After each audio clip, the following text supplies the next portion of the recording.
Welcome back to the Lament Configuration Horror Podcast. I am Reoffend, and today's episode will be part one of FrightFest Horror and Genre Festival in London 2018 review. And I am joined, as always, by the infamous Greg Knox. Hello, Greg. Hello, we're back, motherfuckers. Back in the Cronks. Definitely. Back in Croydon. And also, you can hear over there that I am joined again by Tom Dennett-Cook. Hello, Tom. Hello. Hi. We are back, and we are darker than burnt coal. And to kick off the show, what did we learn from FrightFest 2018? Starting with you, Greg. Right, so I had a very, very enlightening experience this year at FrightFest because I actually learnt several things, not to take too long. First thing I learnt was that trying to do live videos after watching every single film is an impossible task. So that's why, in case you're wondering why there weren't any live videos on YouTube, it's because I kind of tried it, and it's fair to say it didn't really work, and it was making me really stressed out. So yeah, apologies. May try it again, maybe at a less stressful situation in the future. But on a more fun note, this year I learned that drugs are bad. Okay. Yeah. Okay. Because I saw 20 films this year in 5 days, and 4 of those 20 films actually involved drugs as a pretty major part of the plot. So yeah, never never in good terms, let's put it that way. So yeah, don't do drugs. Definitely don't sell drugs either, because that's also a bad idea. That's a good way to get yourself kicked out of the festival. That's a lot of films. That's a lot of films, yes, indeed. That is a lot of films. Tom, what did you learn from FrightFest 2018? I didn't see half as many films as you, Greg. You still saw quite a lot, mate. I saw a fair few. The main thing I learned is don't accept invitations from people you've never met to places you've never been to before. So, Laplace's Demon, a perfect example. Greg, when we both watched that, we were both like, so these people are going to a house in an island because they got invited by somebody to go there. And that's the premise of quite a lot of horror films. It's like, oh, let's go to this mansion, or let's go to this, It's like, basically, in real life, you would never accept an invitation from somebody you've never met before. Yeah. And it, of course, it ends badly.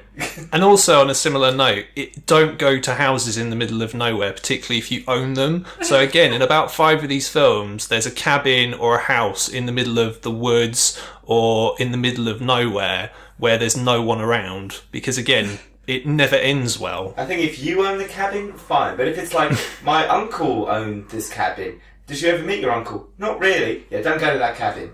You know nothing about the location. Basically, in a nutshell, let me start again. Don't go to a location that you're not familiar with, because it's going to end badly. Definitely one of the main tropes of horror, and lesson well learned by Tom there. Mm-hmm. Do not go to places you've been invited to that you do not know of. Yes, unfamiliar territory. Doom. That spells doom. What have I learned from FrightFest 2018? Well, this is my first full weekend or week at the festival.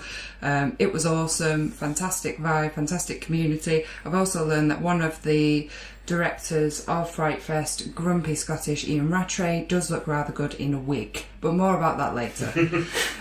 Started kicking off with the order of events. So opening night was Thursday night, and I think we'll go in order of the films. So one of us is about to review The Ranger, which was the female-directed opener of the festival. I will add as well that we did have a surprise opening night hosts, Alice Lowe and Steve Oram, who I love, and they were fantastic. So The Ranger. Yeah, so I'm going to be reviewing this one. So this was, as Ria said, so this is the opening film of the festival. It's directed by Jen Wexler. I believe this is her debut film.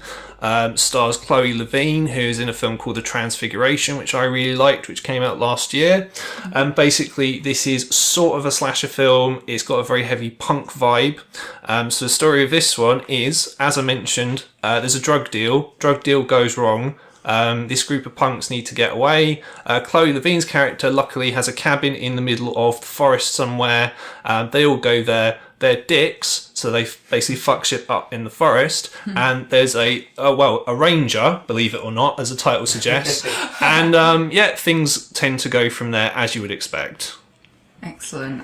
This is one that I do really want to see, as I didn't get to see it on opening night, so hopefully soon. It sounds like a decent horror film. I heard some good reviews of the film. I like how the opening thing of we were talking about, like, things we've learned, and this ticked 2 of those things. Yeah. Drugs and places you're not familiar with in the woods. Yeah, in desolate locations. So basically, you're jumping in the deep end already. Yeah. Yeah. I didn't really like this film very much. So this is one of those films where you have a group of characters who, bar one, are really, really obnoxious. Now, I've had this debate before, so I'm going to do this one again for all the people who've never heard this one before. It's all well and good. You can have 1 or 2 characters that are really obnoxious that the audience doesn't like and are happy to see die. That's fine, because there are all sorts of other characters there who are really likeable. However, if the majority of the characters that you're having to spend 45 minutes or longer with are really fucking annoying, then it's just... I don't resent the characters, I resent the people who wrote the film to make the characters that way. It's as simple as that. So I was just really annoyed for the first kind of half of this film. Yeah. So to me, and obviously because it's a punk horror film, the first thing you're going to think of is probably Green Room, which is a much better movie than this, I should say, because the characters in that film are at least likeable. They're actually even more believable as punks as well. The punks in this were just kind of almost posery. They're just kind of people who dress a certain way and just act like twats. That's not punk to me. If I could interject. Yeah, sure. Okay, so I have a bit of an issue with cinema punks anyway. And by that I mean, like, the punks in things like RoboCop 3 or the punks in Terminator, the punks in Class of Nukem High. The punks are always presented in cinema as being super badasses. In real life, I know a lot of punks. They're the nicest people in the world. But cinema likes to present punks as if they're all criminals and they're all assholes. And, you know... Was that the case with this one, though? Because it was actually produced by a real out-and-out punk. She said that in the intro, we really wanted to represent the scene. I'm like, well, you present the scene as everyone's, as you said, Greg, everyone's kind of an asshole. Apart from the main person. Yeah. You would have thought that perhaps, as you say, Ria, you would have thought that maybe the director would be a little bit more sympathetic, but it's just very disrespectful, really. That was the thing. They were just total arseholes the whole time. So, like, they go to this person's house and they trash the place. They're just dicks. And they present punks in this as punks are kind of bullies, when actually in real life, most punks I know were bullied. Yeah. The actual dicks. I mean, maybe in the 70s punks were kind of edgy, but punks now are sort of just... it's an aesthetic. And in the film, yes, they show the punk scene, but it doesn't add anything to the story. The fact that they are punks, they could be anybody, really. Yeah. I think the film is a bit of a missed opportunity, because it's actually a really good idea for a film. Yeah. And once the second half, when they're actually at the cabin and you meet the ranger, the guy who plays the ranger is intimidating. Yeah. But in a nice guy kind of way. He's like a man mountain. She's built like a wrestler. Yeah. When you see their hands, and like each finger's like a sausage, like giant style hands. And he's quite sinister. And then once the people start dying off, it does become that old school slasher feel. Yeah. The reason why I say it's a missed opportunity is because it's only 77 minutes. And once it kicks off, it ends. And that's kind of the sad part. So, I wouldn't say it was an awful film. I would say I do have a problem with the unlikable punks. I get what you're saying. There needs to be unlikable people. Yeah. But, you should have focused more on the ranger. And more on that element for me. Yeah, I mean... Maybe the punk vibe doesn't work in there, but I think that was partially their angle to get the audience that they wanted. Like I say, I can't really comment because I haven't seen the whole film, but I did see some of Jeremy Holmes' performance as the ranger, and he did look really intimidating, creepy as fuck in this kind of nice guy, but really creepy undertones. Definitely stole the show. Yeah, fantastic. So I think in terms of that, I'm excited to see his performance. I think it's really great that they've opened the festival with a female-directed film, because that really doesn't happen elsewhere.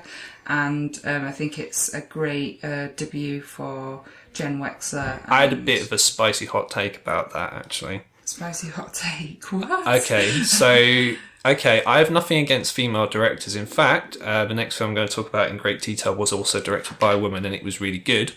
Tom's seen the movie, so he may be better qualified, possibly, than Ria to comment on this, but if this movie was directed by John Wexler instead of Jen Wexler, and the film was literally exactly the same, no better, no worse, would it be the opening film of FrightFest? Well, I mean, I haven't brought up, personally, the fact that it's a female-directed film because... It doesn't feel like a female-directed film, does it? It doesn't affect the film. It's not like it's come in all guns blazing, being a feminist manifesto.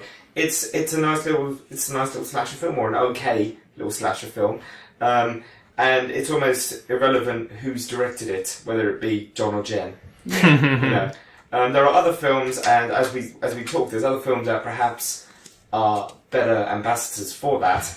This, to me, it didn't make a difference one way or the other. Okay, so decent, but you guys are not massively sold on it. It was 80s night, so that definitely fits that vibe. It definitely had a feel, an 80s feel, particularly the little poster for it is that's old school VHS slasher territory. Yeah, definitely. I love that aesthetic. So, moving on to Tom, your review of Summer of '84, which does look awesome, and I can't wait to see this. It totally has that Stranger Things vibe from the poster. I've heard great things about it. I heard people in the lobby saying how much they loved it afterwards.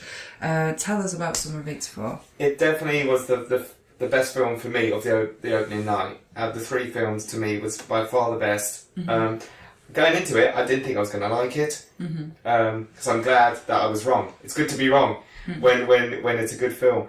I thought I wasn't going to like it. I've never seen Stranger Things, so perhaps I didn't have that to bounce off. I know some people said, I didn't like it because it was like Stranger Things. Well, I didn't come with it with an axe to grind, so I just watched it as a film. What I thought I wouldn't like is that the group of kids, so it's a group of kids who suspect that their neighbour is a serial killer. So it's a bit like the Burbs in that sense of people just being bored and looking at, peeking behind their curtains at the neighbours.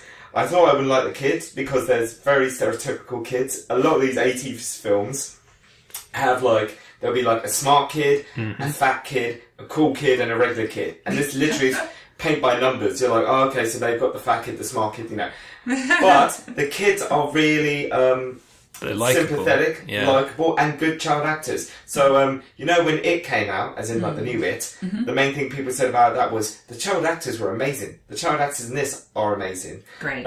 Another Stranger Things as well. So if that's what people got from Stranger Things, then I would say if you like Stranger Things, then watch this. That whole Stand By Me tonight. Yeah. The Burbs meets Stand By Me is a good way to. I know it's kind of weather, but that's an easy way of describing this. The next door neighbour, I won't necessarily spoil it, but he also has a Ranger vibe. Nice guy who's built like a mountain, but that makes him sinister. Yeah. I thought, good actors. If you're going for that 80s feel for the opening night, it definitely did it. And director was great as well. Yes, this is directed by the same guys who did Turbo Kid, which I haven't actually seen, but I do really want to. Oh, I've seen that. It's fantastic, Yeah, so I'll be checking Turbo Kid out. I like the score. It's got that kind of 80s electro style score. Actually, very good music. The same with Turbo Kid, so that's their niche. That's their niche, Yeah, this is sort of... what I liked about this is the plot was very streamlined. So it's very Rear Window, essentially. I hadn't seen the Burbs, but to me, I got very strong Rear Window vibes. So where it's like you've got a character who thinks his neighbour is a killer, and then... if you've seen Rear Window, you kind of know where this is going. I really liked it. I found the kids really likeable. I thought it was funny that one of them looked as if it was a guy in his 40s pretending to be a kid. That taps into the 80s as well, because you always got Beverly Hills vibe where they're in their 20s or something playing a 14-year-old. I really enjoyed it. I thought, if I was being a bit critical, I thought it was maybe a little bit too long. I think they could have probably used to trim maybe 10 or 15 minutes off of it. And without giving too much away, it does kind of have a bit of a different ending from what I was expecting as well. It was, again, I can't really go into too much detail if I was to spoil it, but I really enjoyed this one. I definitely enjoyed it more than The Ranger. Awesome. So that brings us to the third and final closing film of the Thursday night, which I watched, which was Mega Time Squad, directed by Tim Van Damme, who came all the way from New Zealand to introduce the film. He was involved and was in Deathgasm, which is an awesome film which I love. Now, this isn't a horror film. Again, it is, part of the festival is it's a genre film. It's more of an action-adventure comedy, and it is absolutely hilarious and non-stop action. It's 81 minutes long, and it does not let up. And basically the premise is that it's a heist of a small-town criminal who discovers an ancient Chinese time travel component, and it's a bit of a take on Looper, where he kind of tries to pull off this heist using the time travel device, and then hilarity ensues. There's a bit of a love story in there as well, as he falls in love with the goat, which is really a nice aspect of it. It's very heartwarming, it's quite moralistic as well, but it is really, really funny. And as the film goes on, the time jumping sequences get more and more elaborate. It's also done in this kind of the local lingo and colloquial style of this town in New Zealand that it was set in, which is quite funny in the way that it's scripted and the way that they talk. So quite specific to the area, which is fun. And Tim Van Damme did say in his intro that he was just thinking if they wrote a film and put out a film in the way that they normally speak, which not a lot of people hear like every day, would it be possible, and would people get it and understand it? And I think the sense of humour in New Zealand is quite similar to British sense of humour. It's quite dry. Yeah, quite dry. So it really works. Like, it was really well received, and it was quite a nice light end to the Thursday night, like not too intense, quite a good late night movie. So yeah, I thought this was really excellent and well worth watching, and look forward to what Tim comes up with next time. Yeah, well, me and Tom, we saw it together, and our views are somewhat tainted by the fact it was the middle of the fucking night when we saw it. Yeah, I was tired. Yeah, I enjoyed it in that sort of, because I have a very dry sense of humour as well, so like the New Zealand sense of humour does appeal to me a lot, especially because most of the characters in the film are idiots, and one of my guilty pleasures is films like Burn After Reading by the Coens is a massive guilty pleasure of mine, because most of the characters in it are idiots, but they don't know they're idiots. So it's got that Coen Brothers thing about it. It's, I'm not a massive fan of Taika Waititi, so I didn't like sort of What We Do in the Shadows that much, for example. Oh, I love that. You see, that's right up my street. More early Peter Jackson, so again, that sort of very dry sort of New Zealand sense of humour. I liked the film, I thought it was fun. Me and Tom sort of had the same opinion about the time travel aspects. They seem to make quite a big thing about it in the first 30 minutes or so, a la like Time Crimes, if anyone's seen that, which is a Spanish film, which is really good, where you've got multiple versions of the same character. And then after a while, they just kind of ignored that, and it's just like there's lots of different versions of the same character, and we're not interested in the time travel aspect so much. It just gets a bit chaotic, which I thought was really fun, and I do like the fact that they're kind of imbeciles in the story, which does make it a whole lot funnier. And if you do like the humour in What We Do in the Shadows, like the Concords, etc., it is quite similar in that sense. Like, not entirely the same, but you can detect similarities in the humour, which I enjoyed. I think, basically, I think you hit it on the head quite nicely. I don't even know if I can add anything. I did enjoy it. At the time, obviously, because it was the closing film, a bit tired. But what I would say is, I'm a big fan of, like you guys have basically said it, big fan of New Zealand humour. New Zealand humour is very similar to British humour. I think New Zealand is to Australia what Britain is to America. We know we're kind of that second place. Our films have a smaller budget, but we kind of embrace that, and that's why the humour is quite dry, and that's why it's quite self-deprecating, and it's almost a celebration of the things that are a bit crap. So in this film, the gangsters are just like some bloke, and they have like one gun between them. He was awesome though. And he's just like somebody's dad. That's what he looks like. And I love that. And it had a sort of, in a British heist film, something like Lock, Stock or Snatch, you have those idiots pulling off a heist, and you kind of cheer them on because they're idiots. and like I said, that New Zealand humour is similar to the British humour. It's very good.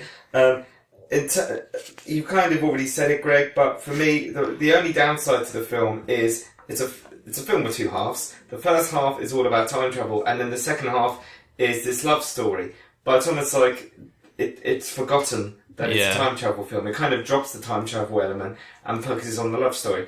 That being said, it's not a big deal, but you just wonder why have you dropped that, you know? I was going to say my favourite bit of the film by far is pedo shoes. Oh god, that was awesome. Could not stop laughing about that. Well, I just love it when so they're simple but brilliant. My favourite moment is when they're in the the gangster. Let's call them the gangster's house, and they're kind of like moving around like ninjas, trying not to be seen.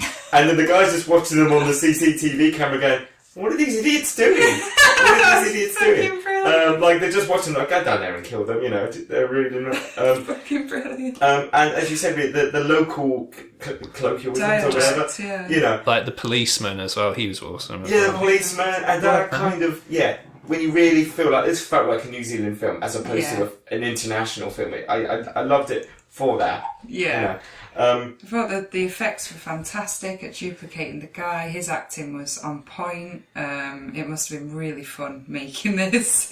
Yeah. And I do like a good returning joke like throughout the film, and there was that like in several different running jokes that were just guy always keep getting shot in the eye. Yeah, the gun that kept backfiring, which was just never got old, did it? It was just and that always kind of fun. that lackluster response when it happens, like, oh, for fuck's sake, you know. A bit like in Lock, Stock when he's like, oh, I don't believe this. Can everyone stop getting shot? You know that bit in Lock, Stock. I like those sort of people being underwhelmed by quite overwhelming situations. Yeah, I think it's interesting you brought up Lock, Stock actually, because that the only thing I would say is that in Lock, Stock there is sort of the contrast of characters. So you've got the idiots, but you also have like the Vinnie Jones character, who's the proper psychopath. You have the brains of the operation as well, whereas this was all idiots. This isn't really like, it's quite irreverent in a lot of ways. And I mean, maybe this is just me being picky as fuck, typical. But if I was to say, okay, you could have done this to maybe take it to the next level if you had a character who actually was legitimately quite scary. Mm-hmm.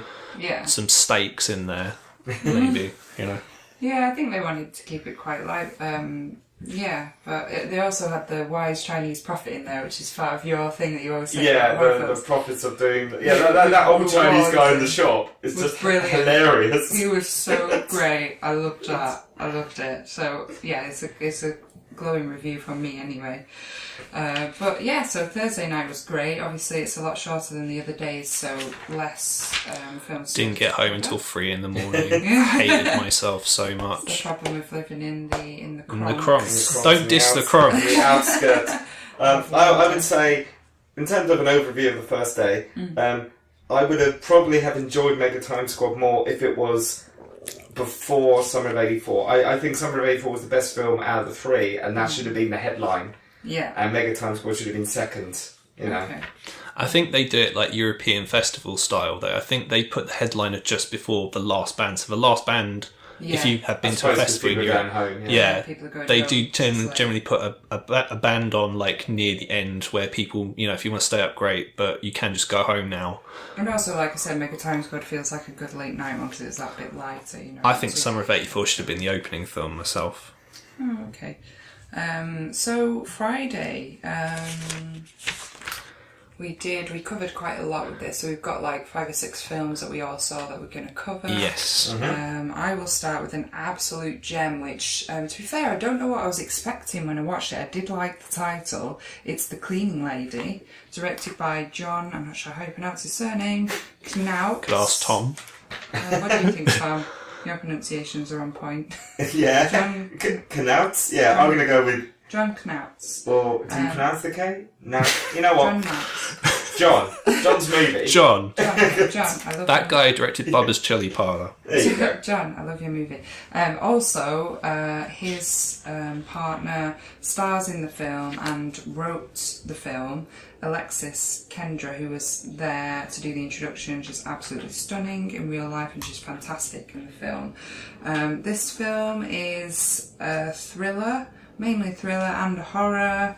It's about a love addict who is involved in an affair She's seen a married man, and as a distraction, she kind of befriends the cleaning lady that she's hired, who is badly burned, but she's not sure why, and she starts to find out, and this cleaning lady is very kind of creepy. And yeah, it's a really inventive, awesome film. Really enjoyed it. Really dark, really creepy. Would highly recommend it. Again, as I said, I thought Alexis and the actual cleaning lady, the heavily scarred misdemeanor wrongdoer of the film, their performances were absolutely fantastic. The cleaning lady's name is Shelley. She's played by Rachel Alig. And yeah, it was just fucking awesome. Just lots of dark twists, lots of unexpected parts of the film. There's like a heavy backstory that is revealed throughout about the cleaning lady Shelley's background and how she became to be that badly burned. And yeah, she's just mentally, she's you know, off balance, let's say.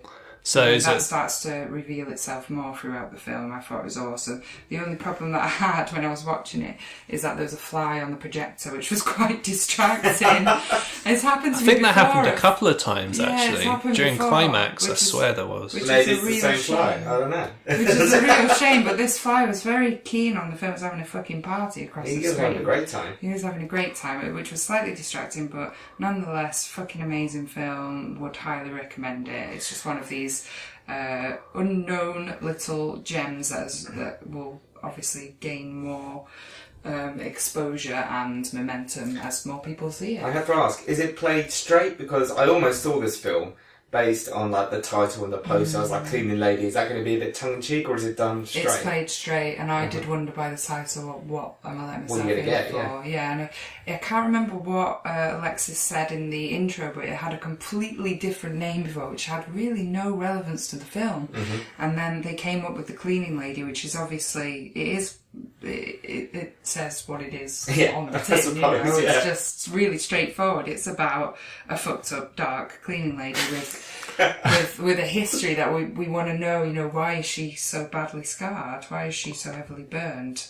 And why is she so quiet? And you know, it's one of those where it's always the quiet ones. And more starts to happen. But yeah, it is played really straight, and it is. You know, in a nutshell, it's a thriller. It is exactly that. So it's like a psychological thriller then? Yes, absolutely. And as you can imagine, because she's involved with a married man and they're having an affair, a lot of it is about relationships and previous relationships. And yeah, I'm not going to spoil it as regards Shelley, the cleaning lady.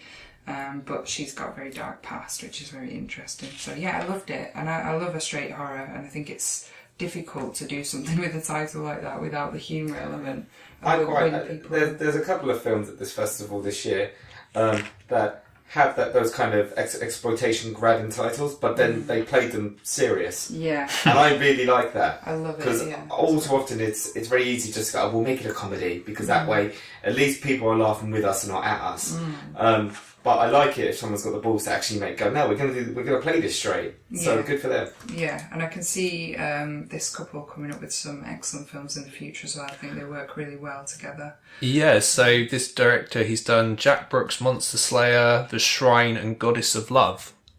Shrine is on Shudder. It's got quite an interesting poster, so quite curious to see that one. And I believe Goddess of Love screened at FrightFest before as well. So they mentioned it in the intro. That's not one that I've seen, but yeah, I would be keen to see more of their work. And Greg, you saw Braid, which I did not see, but it has been recommended to me. By me, yes. So Braid is another female-directed film. So this is directed by Mitzi Perrone, who she was not there in person, but she did a sort of recorded intro to the film.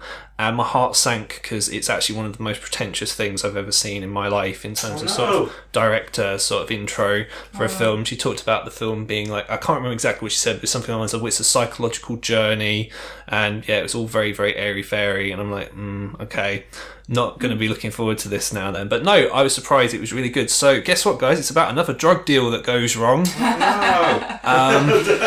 More drugs. More drugs. Are bad, okay? Yeah, so definitely don't try and buy drugs or even sell drugs. So they do that. So it's these two women, and they go to their friend's house who lives on their own in a really, really big house, and they have a safe with lots of money in it, and they want to try and get at this safe and get into it. But very, very weird twist is their friend is completely batshit mental, and when they were children, they used to play this role-playing game with 3 rules in it. It says everyone must play, no outsiders, and nobody leaves.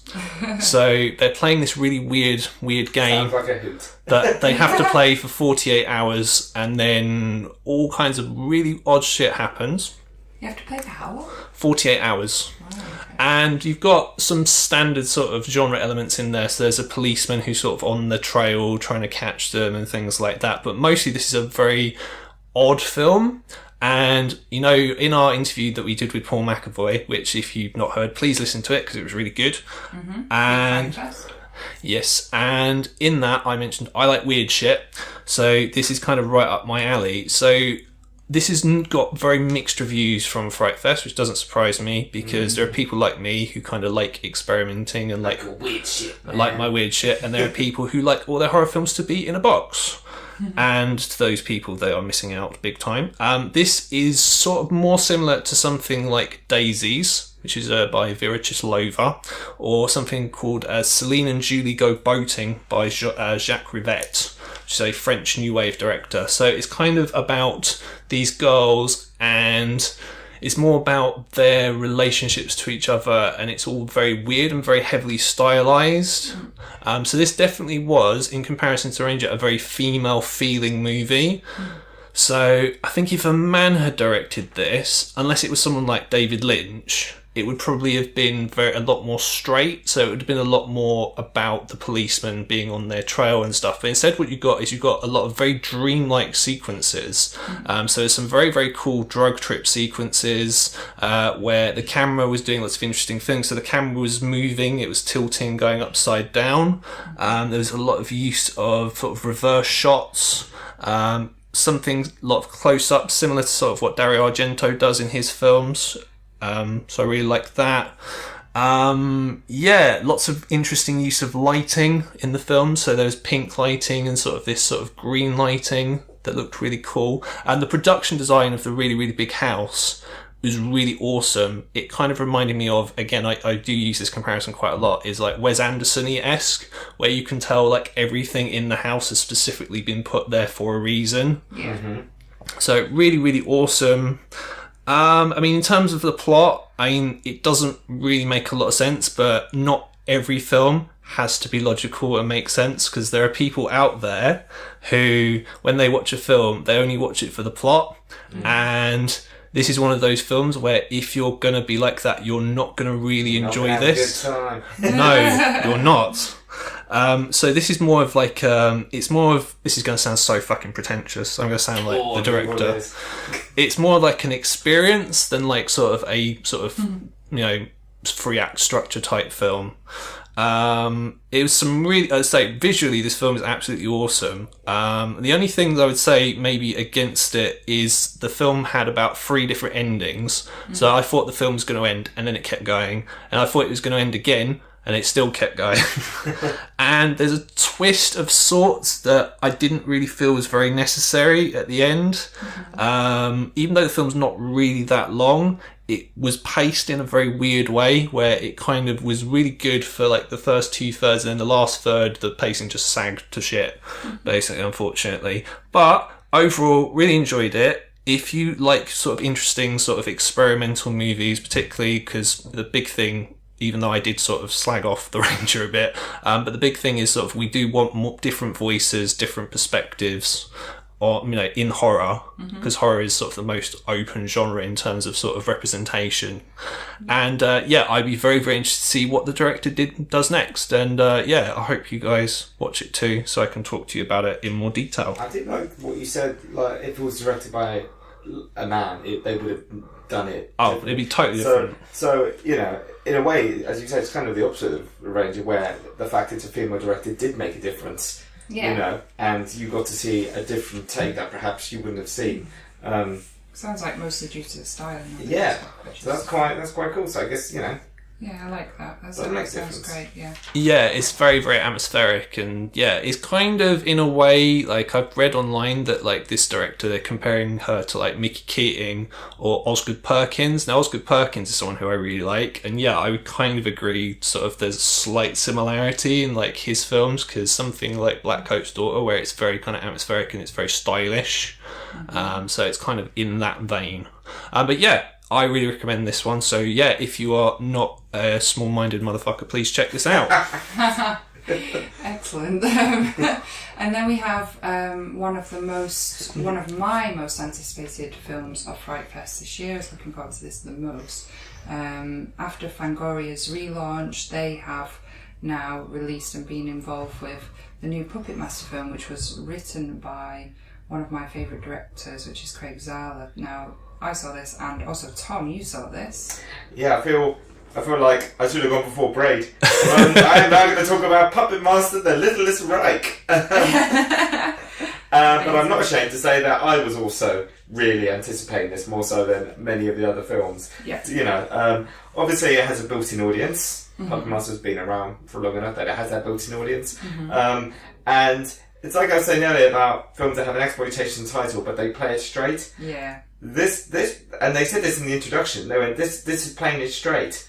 We're going to do Puppet Master as a legit horror film." Yeah. A lot of the franchise, it's very tongue in cheek, and this, I mean, that's not to say this is without. This has its humour, but it's not nudge nudge wink wink. We're going to do it. We're going to try and present this, and scare you. It's as you say, it's the Fangoria relaunch, and it's I was very interested about that. And we'll probably talk about this a bit later on about how Fangoria is now going to be producing films, and Den of Geek is now going to be producing films, and FrightFest presents. So that's an interesting take. That's an interesting industry shift. In terms of the film itself, it was a great introduction because they said this is a sort of reimagining of Puppet Master. So it's not Puppet Master Part whatever. It's we are going to start the franchise from scratch, but the original franchise will continue simultaneously. So it's like two universes, and they both coexist, and the creator of the original Puppet Master has given it his blessing. So this is not a, Puppet Master versus Puppet Master, you have to pick a side. You can enjoy both. It's brilliant. It's absolutely brilliant. It's gory as fuck. So gory. It's I would so definitely gory. say the goriest death of the festival. It has by far the most fucked up death. And I consider myself a horror aficionado. I've seen my fair share of death. Nothing shocks me. This film shocked me. Yeah, the death, and I don't want to spoil it. Yeah, but I know the one you're talking about. It's not an exaggeration, and they set it up. You know what's going to happen as soon as you see the victim, and you're like, okay. But even then, they shock you because the way they deliver it. Anyway, so it's basically, so gory. The premise of the film is kind of straightforward. A bloke has to move back home due to, I believe, a divorce. He runs a comic book shop. He finds a doll, a puppet, if you will, in his brother's room. His brother had committed suicide. He died earlier. I think he committed suicide. Well, his brother's dead. That's the important thing. And he takes this doll to basically an auction. Because the way they play this Puppet Master is that the Puppet Master murders are quite infamous. And there's a weird, like how people are obsessed with Charles Manson or maybe obsessed with the Nazis, weirdos. Like you, Yeah. There's a sort of like fan base for the original Puppet Master murders. So these are the murders in the first film, I take it. Not in the first one, like I said, this is a separate universe. Right, okay. The film starts off with Udo Kier as the original Puppet Master. Udo, love it. He's What awesome, casting but that he's not is. in it enough. He's barely in it. awesome. That's the only downside. Fuck's is that sake. he's barely in it, but he is the Puppet Master too long. And so it starts off with like a little mini sequence about him, and he creates these puppets, and then the opening credit is beautifully well done.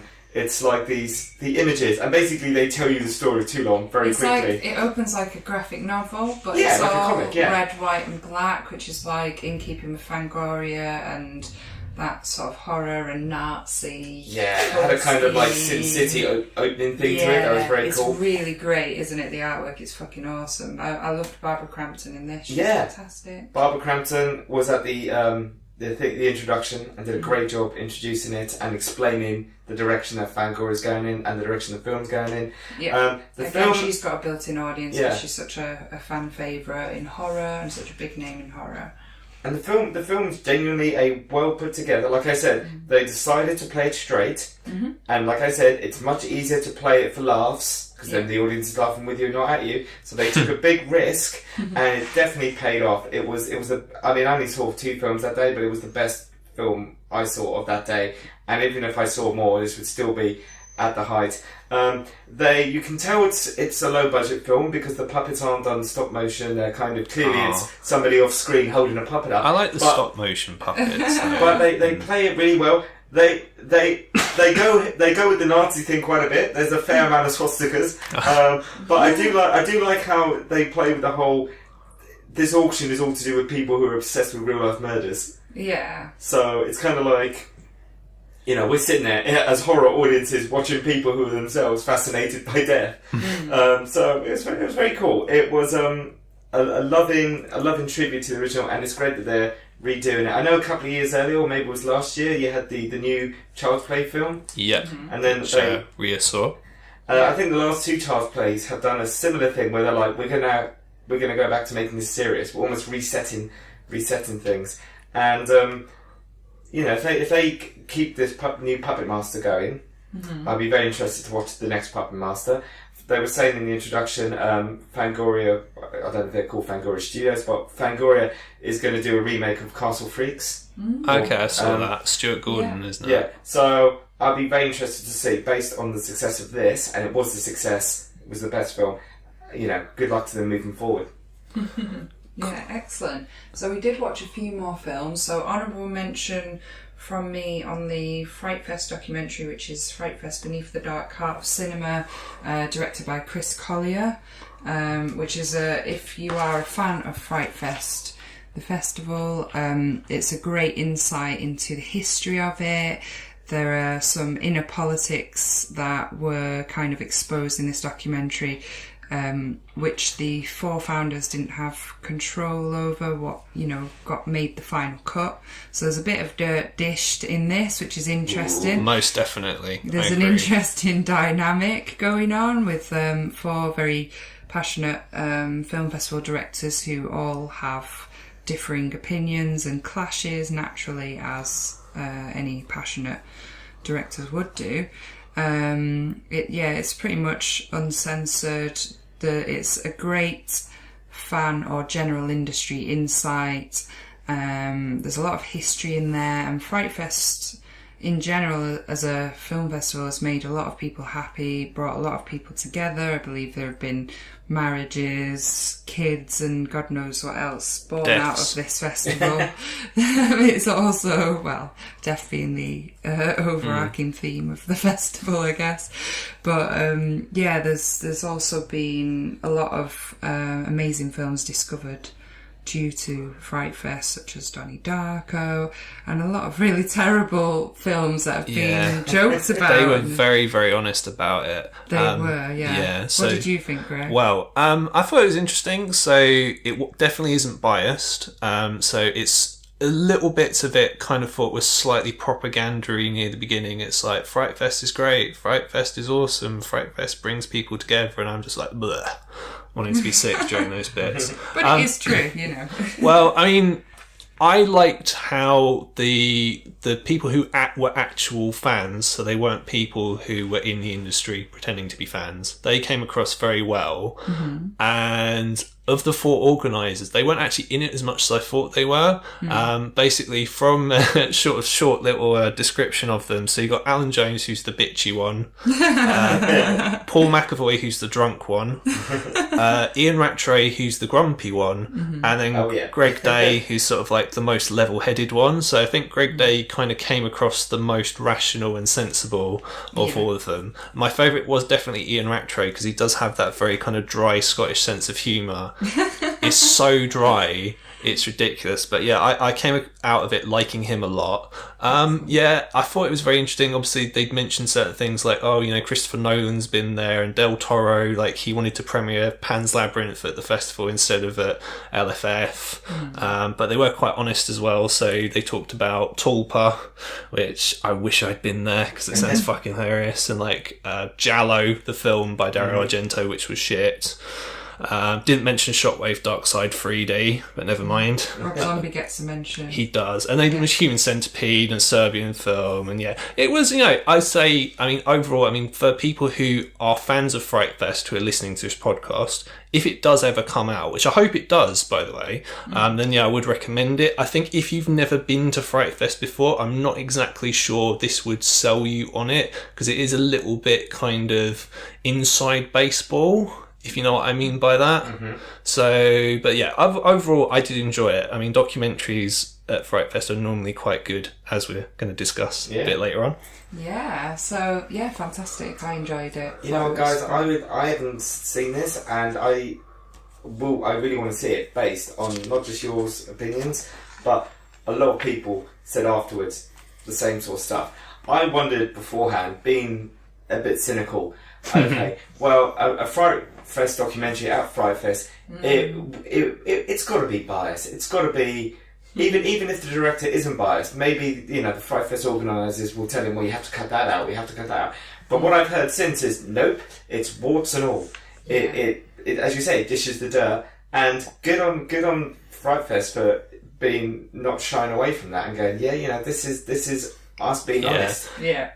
And so I want to see it based on that it's a non-bias, warts and all approach. And the impression of the fans, just the last thing I want to say on this, the impression of the fans is very honest as well, because they said, well, it was better when the Empire was how it was before, where it was one giant screening room. If it's happy to be self-critical and they're happy to show that, then good for them. Yeah, I mean, and it just shows they've come a long way, they've grown a lot. Which obviously, when they were saying it was better at the Empire, it's probably because it was, that bit smaller, but it had a better atmosphere. Yeah. And there's so much good, like, I'm going to say gossip, but what I mean is like juicy stories over the years, like the stuff that happened with Serbian film, and I remember when they did R.I.P.D. There was a guy jacking off in the audience, apparently. I don't know if that comes up in the documentary. No, it doesn't. But that was a big, are you fucking kidding me moment. Yeah. And all that apparently kind of... it was a couple mutual masturbation. Yeah, right. And you just go, what the fuck? And just like, I think, not Udoki here, Boar presented a film one year and he got fucking booed, like, properly. Oh, no. And that kind of... when people talk about the community, because they like to use, the FrightFest community, I feel like this is a community film. This is not a propaganda film, like, go FrightFest, but a sort of, there's a little, as you said, there might be a little bit of that, but I like the idea that it is that everything, and you get to know all the stumbling times they stumbled, as well as all the times they did good. Yeah, they show some of their, fuck-ups in the past on there, and they're very honest about it. And Paul's different haircuts that he's had over the years as well. Yeah, a lot of different hair of Paul McAvoy.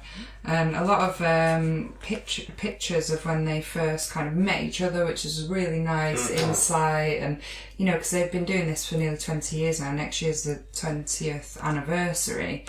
So yeah, I mean, there's a lot of history there. So yeah, I enjoyed it. I thought it was funny in parts and heartwarming in other parts. Yeah, I also, because I had a very busy day for all the days, I saw a film called Piercing, which is directed by Nicholas Pesky, who did Eyes of My Mother.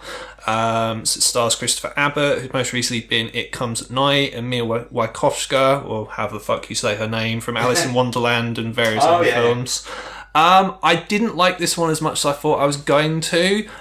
It should have been right up my alley because it's by the writer of Audition. It's got a very similar story to Audition, so it's very slow burn. It's basically about this guy who's married, who's got a kid, goes to a hotel because his plan is he's going to kill a prostitute, as you do, last kind of hurrah before settling down to married life properly. Doesn't go according to plan, as these things never do. There are a lot of... In the score, there's a lot of songs taken from Jali, which should have worked for me a lot. I was a little bit bored by it, I've got to be honest, and the songs didn't really work. But I mean, it's okay. As I said, it's got quite a similar story to Audition, but yeah, I didn't think it was as good as Eyes of My Mother. And finally, last thing on, literally again, middle of the night, similar to Mega Time Squad, I saw Crystal Eyes, which is an Argentinian neo-giallo. Unfortunately, I didn't like this really at all. Alan Jones, who's meant to be a giallo expert, he said that this film is very, very similar to Argento. Bollocks, is not similar to Argento at all. You need to stop punishing yourself, man. You need to stop seeing yellows recommended by Alan Jones. Yeah, so it's a very lazy comparison that people use. So like anything that's a bit weird, it's like David Lynch. Yeah. Or anything where you got split screen in it, it's kind of psychosexual thriller, it's like De Palma. And yeah, anything like Giallo-esque, immediately people go, it's like Argento. It's not quite as straightforward as that, unfortunately. I say this as a giallo expert myself. One film he did say it was very similar to is a film called Nothing Underneath, which is very, very similar to this. So the film itself is very 80s feeling. It's very mid-80s kind of feel to it. Big hair, big sort of, eye makeup and all that kind of stuff. Unfortunately, the film sucked big time, and I should have known better, really. I blame myself. Film looked really cheap. The deaths weren't that interesting. The film didn't have a story at all, apart from the deaths. I had no idea what was going on. The score was playing for like 95% of the film, so I didn't really, by about 2/3 of the way into the film, I was having no fun with it whatsoever. I just wanted it to stop. The twist was kind of sort of predictable. And what didn't help is I had two people sat next to me who were talking throughout most of the film who I wanted to punch. Oh, that's really annoying. So, yeah, didn't really have fun with that one. Doesn't come recommended from me. Unfortunately, my search for a good giallo post-2005 will have to keep going on. Continue. I have had that recommended to me, Crystal, so I will give that a watch at some point. Okay. It might be more up my street than yours, so we have very differing taste. But yeah, I mean, it was cheaply made because it's an independent and it was made on a low budget, so I should imagine it does look cheap. It looks very cheap. Okay. But on to a film that I'm very interested in, which was Boar, Tom. I mean, I'll keep Boar short and sweet because as you might imagine, there's not too much to it. It's Bill Moseley's in it, which we were both excited Bill about. Moseley's in it. Okay, well, let me just begin by saying, so this was like the closing film, or the last film of the night that I saw, like the midnight movie. Because I was very knackered and grumpy the night before, I was like, I'm not going to enjoy this. But what I would say is, in terms of, I mentioned before about the community, when you are with the right audience, it can completely change it. And this audience that I was with were 100% behind this movie from start to finish. Right. The only way I could describe it is they were very sort of like, almost like geek lads. So these are blokes who wanted to see a film about a massive killer pig, starring Bill Moseley and a bunch of other people from like Mad Max and Wolf Creek. And because the audience were behind it, they laughed at the right times. The kind of the audience were boorish. Straight enough. Charging in there. I wish I thought that joke properly. It was good audience. The film is in that style of Razorback, the exploitation sort of killer boar. It's not original, but that's completely irrelevant. You've got who's the main guy in Wolf Creek? John Jarrett. He's in it.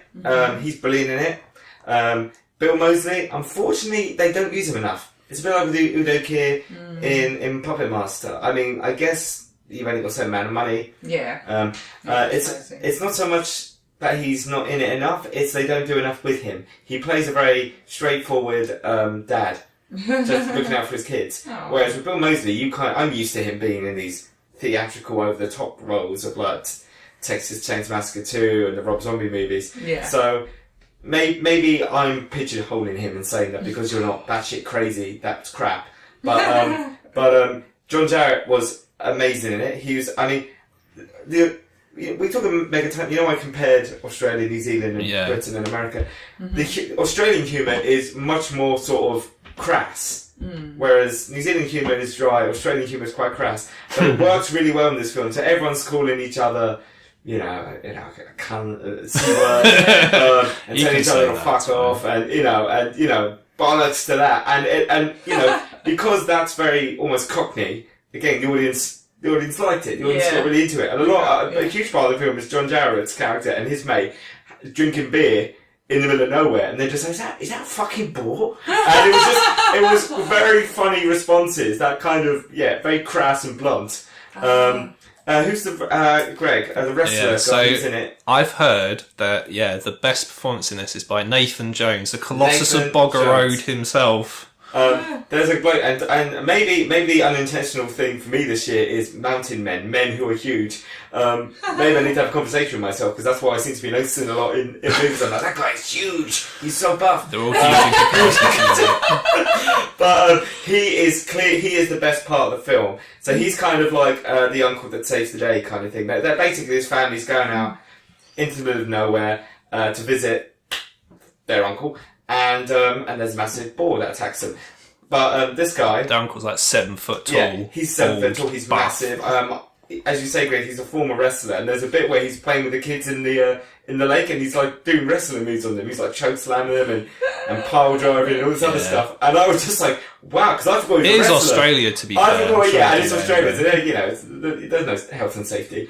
And there's a really funny bit in it where he's driving this truck on his own, and he plays Vanilla Ice, and he sings along with it. Now, I imagine if you watch that on your own, it'll be a little bit funny, but watching it with the community, watching it with the audience, everyone fucking loved it. And sometimes they'll put a joke like that in a film, and it's a bit of a lazy joke, like, oh, here's a tough man doing something silly, but he really goes for it. Like, you can tell he enjoys the song.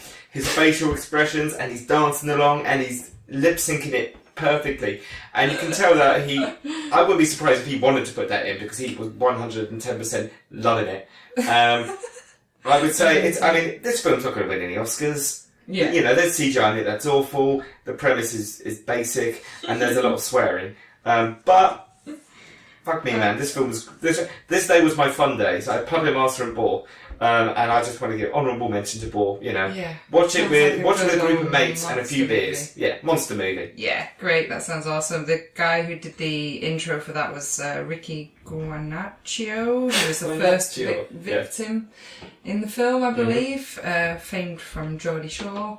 And I think like when he spoke of his experiences, he didn't quite know what he was letting himself in for. So it does sound like a lot of fun, and I'm glad it was the film Boar, B-O-A-R instead of B-O-R-E. Boom! Nice, boom!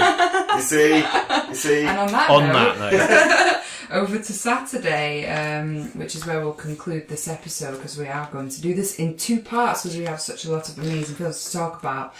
So on Saturday, I watched, which was something that I didn't really know anything about, which was a fantastic surprise for me. I watched What Keeps You Alive, which is a lesbian thriller horror with a newlywed lesbian couple who go away again to a remote forest cabin. Fancy that. Yeah, imagine that, Tom. To spend some time together, and then unfortunately one of them turns out to be a complete emotionless sociopath and serial killer who plans to hunt down the new wife and brutally torture her.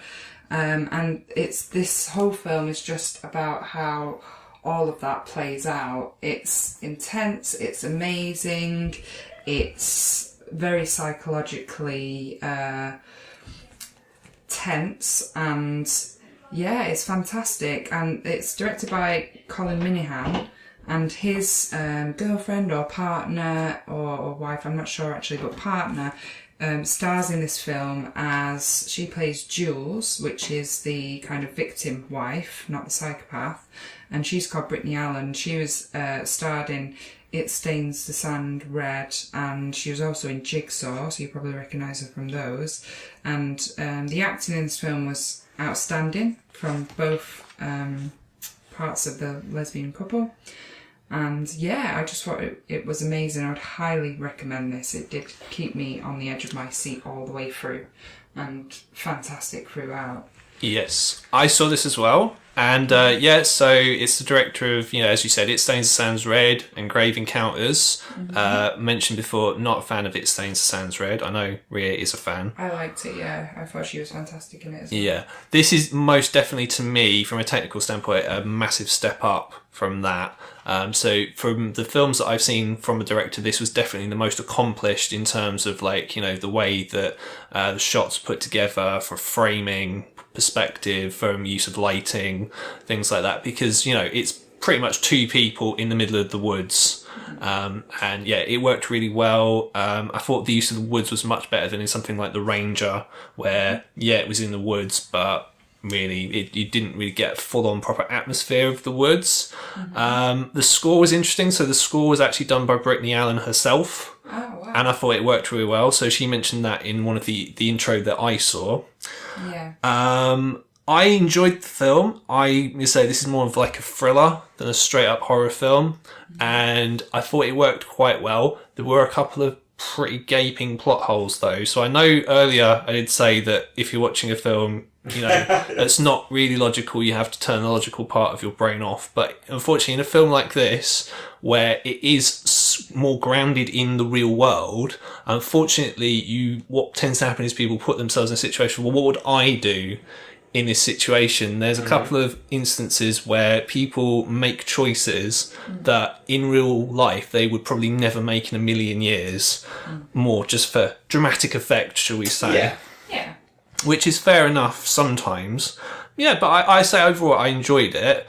It's not my favourite film of the day itself, but I did enjoy it very much. I would recommend it to people. It's kind of similar to something like The Stepfather, but for a lesbian version of that kind of. Because if you've seen The Stepfather, it's that sort of overall story as to why things happen in the movie. Excellent. So your pick of the day, Greg, is Yes. one that absolutely blew the roof off, I've heard. It was one of the most popular films of the whole festival. I've heard endless good reviews of this. I think mainly because it came as such a huge surprise. Yeah, so this is a Japanese film. It's called One Cut of the Dead. And I would say of all the films that I saw, this was the most FrightFest experience that I had. It was awesome. So the experience of watching the movie made the movie for me totally. So what it is, it's a zombie film. However, it's a zombie film with a slight difference. So what you get at the start, and this is kind of where the One Cut of the Dead title comes from, is you get a 35-minute single take. And it is an actual legit single take, so it's not like Birdman where it looks like one take, but they splice it together really cleverly. So it is one take, and it's a zombie film. And then the second half of the film is more so this is kind of how they got together to film the single take. And then the third part of the film is kind of what happened while they were doing the single take. So things that happened that maybe you weren't aware of at the time. And it's so clever. It's so ridiculously clever. And it's so much fun. That's one thing I say about it. So yeah, I mean, obviously, like I said, I had a really great time watching it. But I think it's weird because obviously if you watch it and you don't know what to expect and you're watching this one cut, and I'm used to watching, I'm going to sound like such a fucking snob now. I've seen films like Russian Ark and I've seen Victoria, which are feature-length films that have been done entirely in one take, and honestly, just the amount of planning and the amount of kind of technical prowess you need to have to make a film like that. Even if you don't have, like in Victoria, for example, where characters get in and out of cars and they somehow manage to do that in a single take, it's just absolutely mind-blowing. Even if it's just on a building and stuff like that. And you've got sort of shots going in and out of focus, the lighting isn't quite right and the effects are a bit shit. But it actually works in context of the film. So it's actually really meta because it's it's a film within a film, so to speak. Yeah. Did it make you, when you finished watching it, did it make you want to go back and watch the first part again? Absolutely. Very 100%. Clever. Very clever. Yeah, so overall, as I said, it's so much fun. Of all the films that I definitely saw on the Saturday, I would absolutely recommend this one the most. It's not a horror film per se. That's one thing I would say about it. I would say it's more like a comedy, really. Is it more like a love letter to making zombie films? Yeah. Yeah, absolutely. Yeah, so you could sort of watch this, and if you, I don't know, had made, I don't know, O Zombie, for example, or any other sort of similar sort of low budget or I don't know, Ebola outbreak, or I don't know, any kind of really shit low budget zombie films, and yeah, you get a real feel for it, and the characters are all really likeable.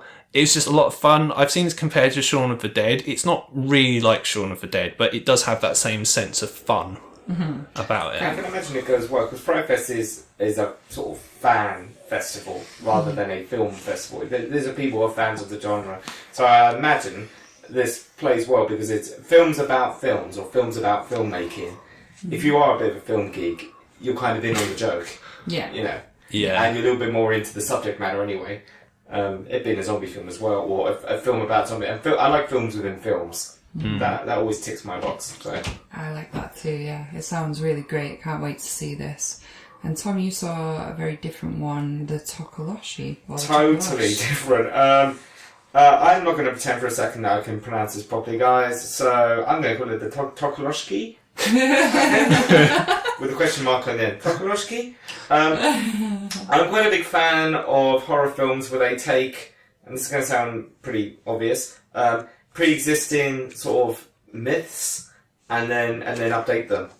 So I saw The Golem, for example, on the final day as well, because I like these and these old myths that local, and this is the South African one. Tokoloshe is basically for the South African equivalent of the boogeyman. He's going to take your kids, or you tell the kids if you misbehave, Tokoloshe is going to get you. And over the years, it kind of differs, but in a nutshell, it's kind of like a sort of sexual predator demon. So he's, you know, like folklore. Yeah, it's very. Yeah, I'm a big fan of that folklore that's been turned into a horror movie. But you've got to be careful because something like Krampus was kind of very tongue-in-cheek and made it a comedy. This plays it completely straight. So in a nutshell, the story is basically a woman gets a job as a cleaning lady in a hospital in South Africa, and she has to deal with several problems.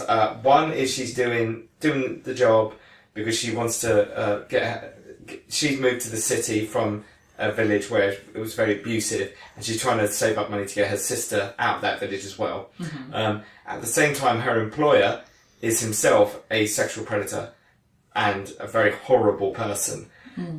While she's working there and having to deal with these things, she comes across a child, because it's a hospital, who is plagued by a demon, the Tokoloshe.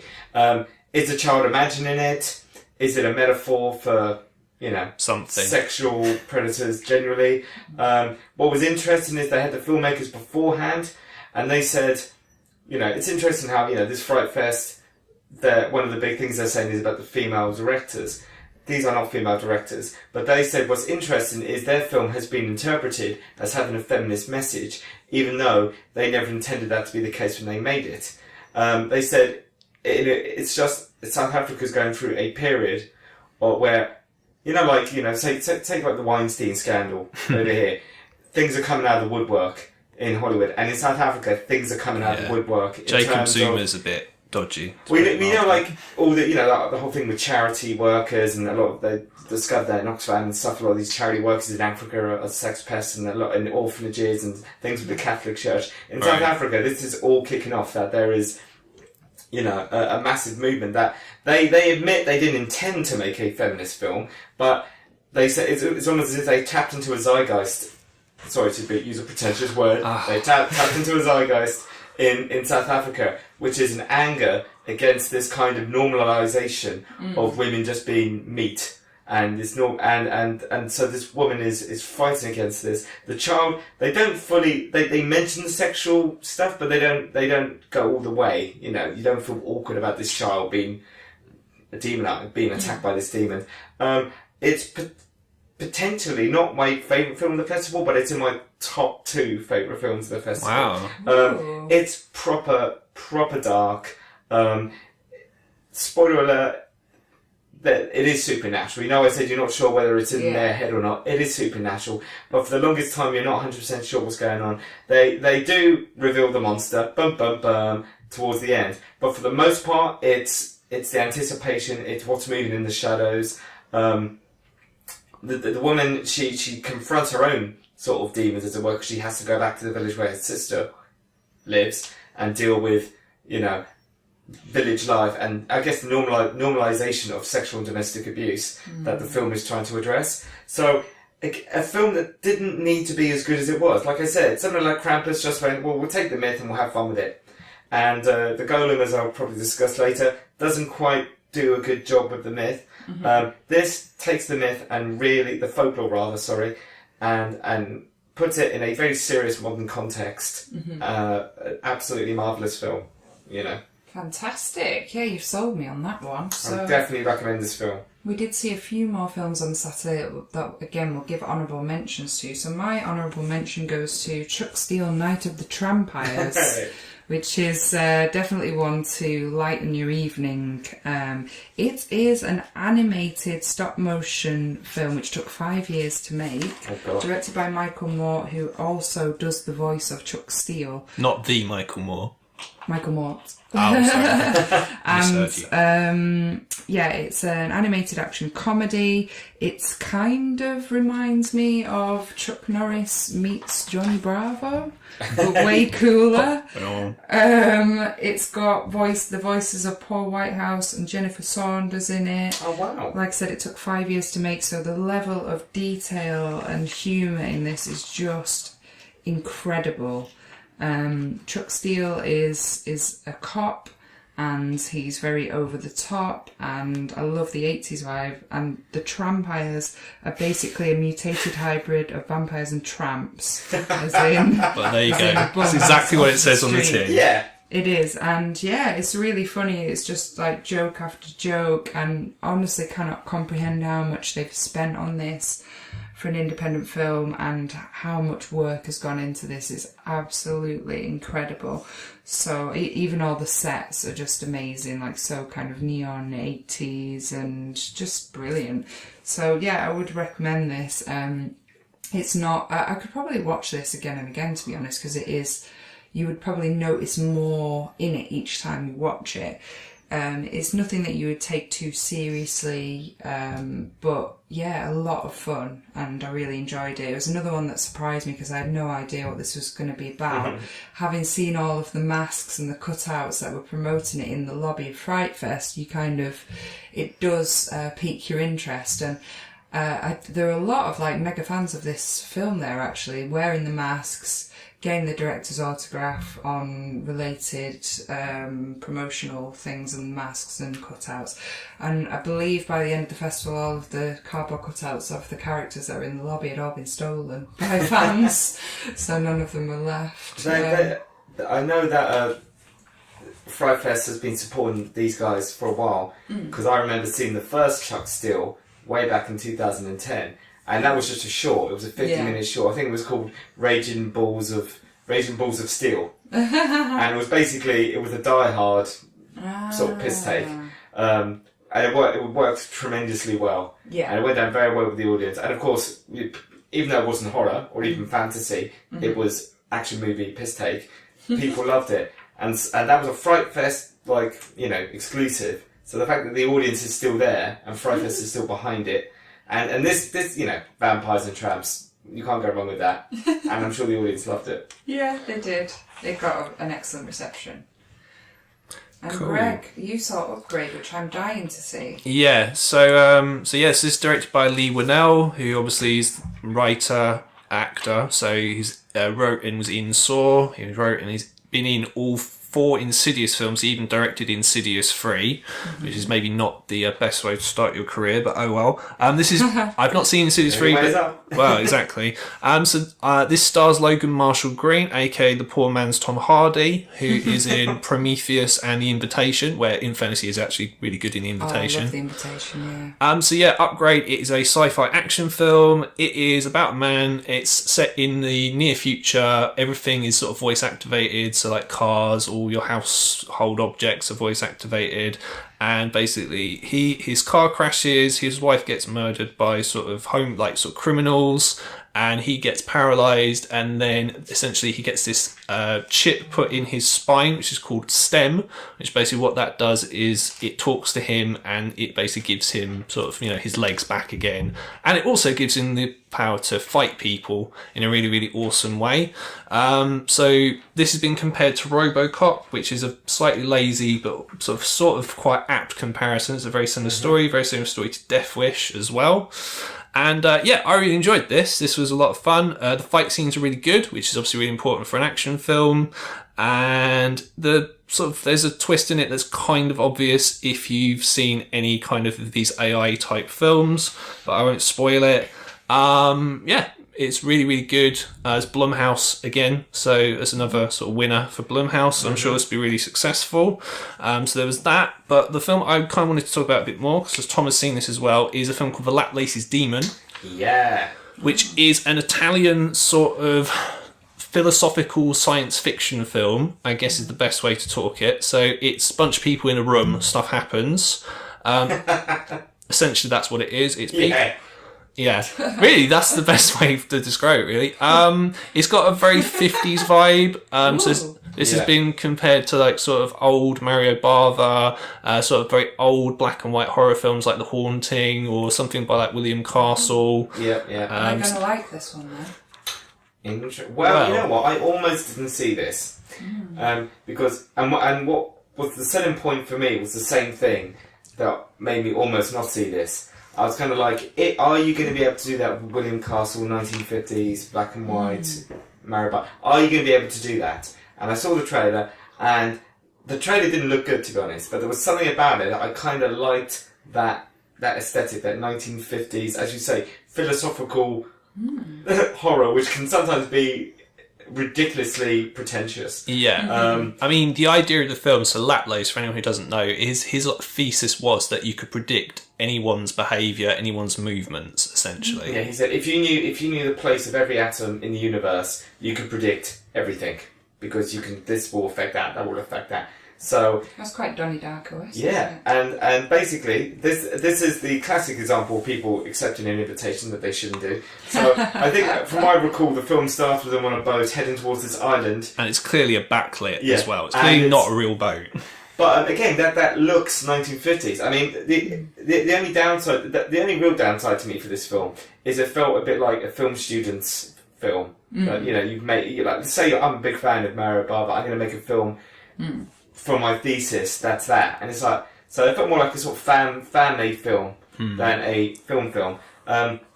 So yeah, they go to this island because they've accepted a bunch of scientists have accepted an invitation from the scientists they've never met, and they're not 100% sure why they're going there, and basically they all think that they're all looking into this idea of being able to come up with a scientific theory that is the Laplace demon.